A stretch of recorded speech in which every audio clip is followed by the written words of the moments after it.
if we are gonna talk about narrative that never ends, it's time to go back to Lord of the Rings. You might think this is from years ago, from an age long past. October 16th, 2025, literally this week. Lord of the Rings demonizes people of color is still installed. Why? Why, you people?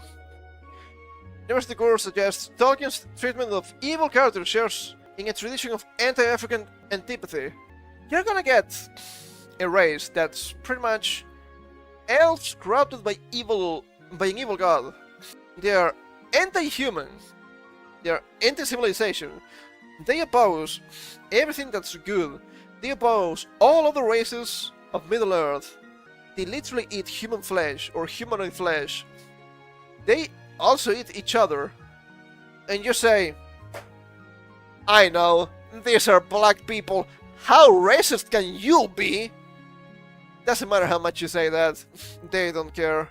The university is teaching students that JRR Tolkien demonizes people of color in the Lord of the Rings books. Isn't this enough to sue these people? Isn't this defamation? A history model called Decolonizing Tolkien et al. Decolonizing. Of course they're commies. Taught at the University of Nottingham. You deserve nothing at all.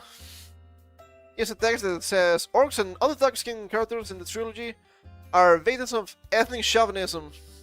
Dr. Anya Kenubia. Classic British name if you ask me.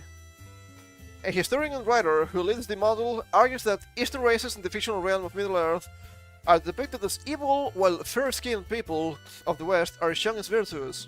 They are not depicted as evil because of the color of their skin. They are depicted as evil because they are barbarians trying to undermine greater civilization of the West. As you mentioned here, west of Middle-earth. In Middle-earth you have not only humans, but you have hobbits, elves, and dwarves. There's a lot of racial tensions amongst them. Not so much with hobbits, but with the other groups. They are dark-skinned, they are evil because they are dark-skinned. That's you projecting your racism. That's you projecting your insecurities. That's a lot about you. But what did you expect about Dr. Onyeka talking about decolonizing? In academia, decolonizing usually means re-examining or moving away from white Western viewpoints. But Tolkien was a white Westerner. What is your point? This is not decolonizing. This is deconstruction. Which is actually pretty useless. In the model's core text, Dr. Onyeka writes that malign peoples include Easterlings, Southrons, and men from Horal. The trilogy also features the darker-skinned orcs, evil creatures that do the biting of Sauron, known as the Dark Lord. Are you seeing the kind of dark skin they have? It's not human dark skin. It's sickly black, it's sickly grey, sickly dark ring sometimes. They don't look human. They look like goblins. It adds that Tolkien's treatment of the fictional races shares in a tradition of anti-African antipathy, in which people from Africa were painted as the natural enemy of the white man. The model also examines racial issues in The Lion, the Witch, and the Wardrobe. The colormen in C.S. Lewis's fantasy novel have long been seen by some exhibiting Oriental stereotypes. I thought you people couldn't use the word Oriental anymore. I thought that was supposed to be offensive for you, cretins. They're described as cruel people with long beards and orange-colored turbans. Oh no! Oh no! Maybe they kinda look the same as people that have been waging war on the West for 1400 years. I don't know. I don't know anything about C.S. Lewis, honestly. But maybe there's a reason why they have bad reputation. I don't know. Have you seen history? It's not looking good.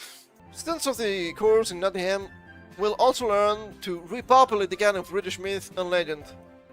Repopulate the canon of British myth and legend. They are literally telling you they are going to rewrite your history, rewrite your legends, rewrite your myths, and you have to be okay with that, if not even celebrate it. British people are white.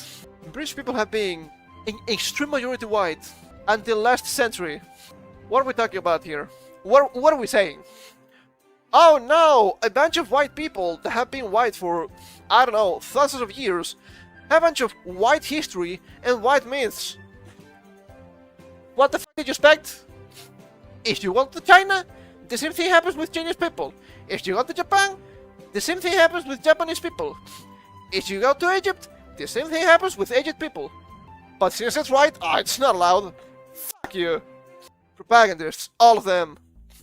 Also, isn't it extremely funny? The last name is Nubia. It's really telling. It's really telling. Perhaps C.S. Lewis was right all along.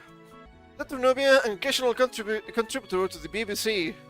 And check this out. Provided articles saying medieval England had diverse populations and Africans lived there. But ethnic chauvinism was evident in literature, including Milton's Paradise Lost, and that the tradition persisted into the works of Tolkien and Lewis. Why are you lying? This is nothing more than an obvious lie! We know this is not true! I mean, I'm not saying you had literally no Africans. Sure, I bet there were a handful of them, what, maybe 10 in total. But you didn't have obvious populations of Africans there.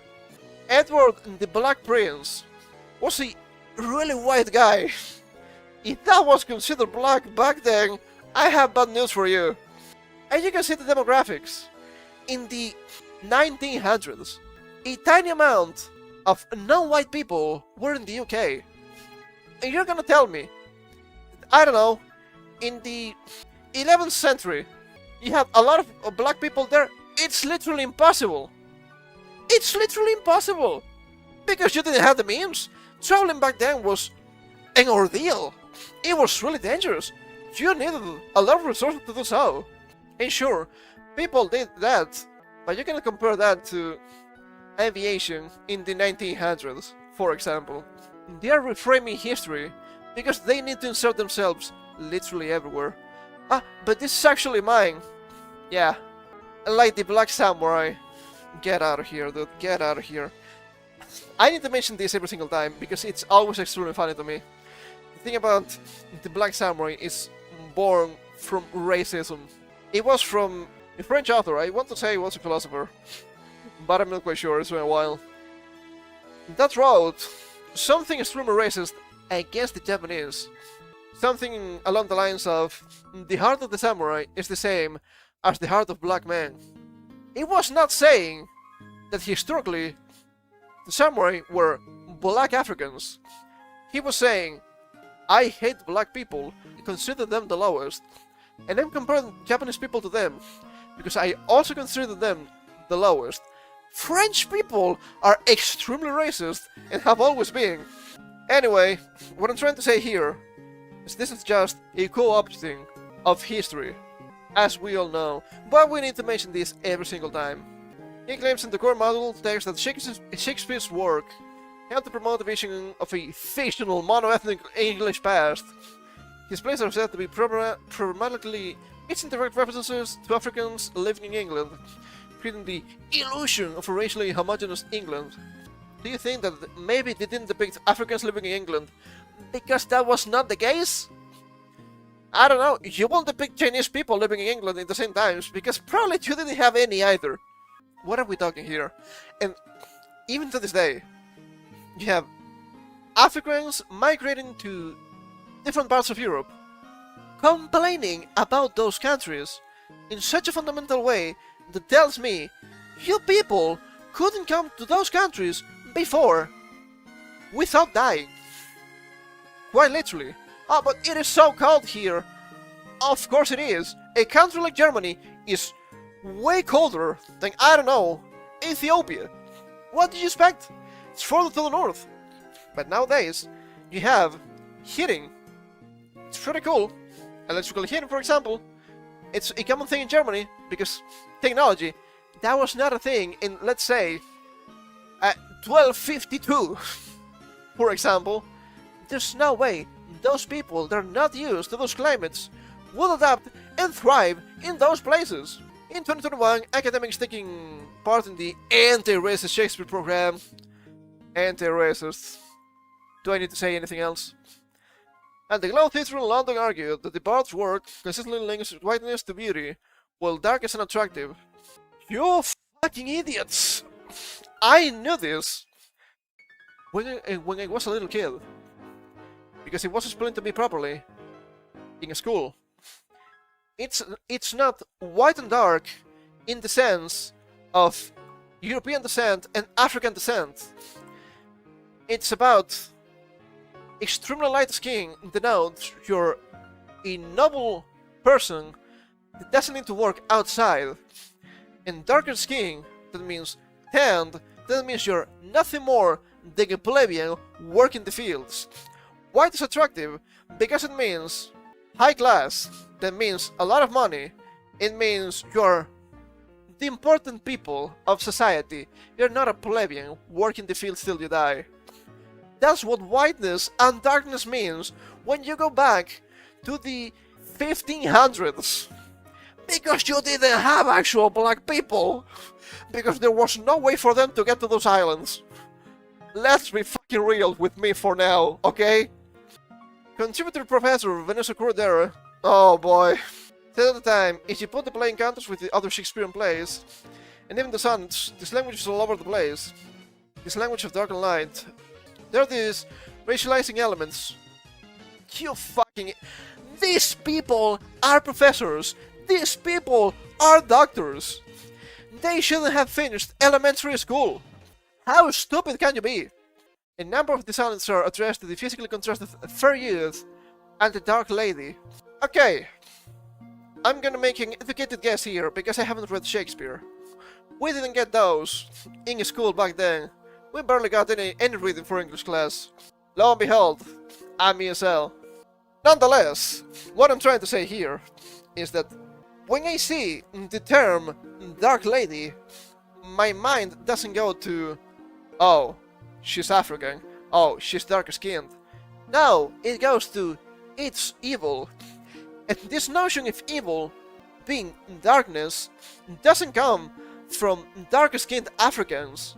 It comes from the night.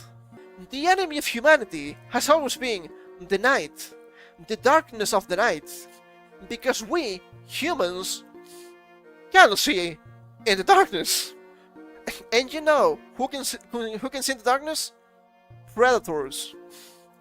Big cats can see in the night. Have you seen normal cats? Those things are crazy. What about if you have to fend off saber-toothed tigers? What if you're in your cave, minding your own business, in the dead of night, and you hear strange howlings, strange growls outside? Demonic entities, because they're coming to kill you. It has nothing to do with race. It only has to do with the light of the sun and the darkness of the night. That's the core point of good versus evil. Why do I know this and these people don't? Because these people have gone to college. Hey, that's another way for me. And I didn't need to pay. Hey, that's pretty good. The Telegraph previously revealed that Shakespeare's birthplace, Stratford-upon-Avon, was set up to be decolonized following concerns about the playwright being used to promote white supremacy. You cannot look at history backwards, dude.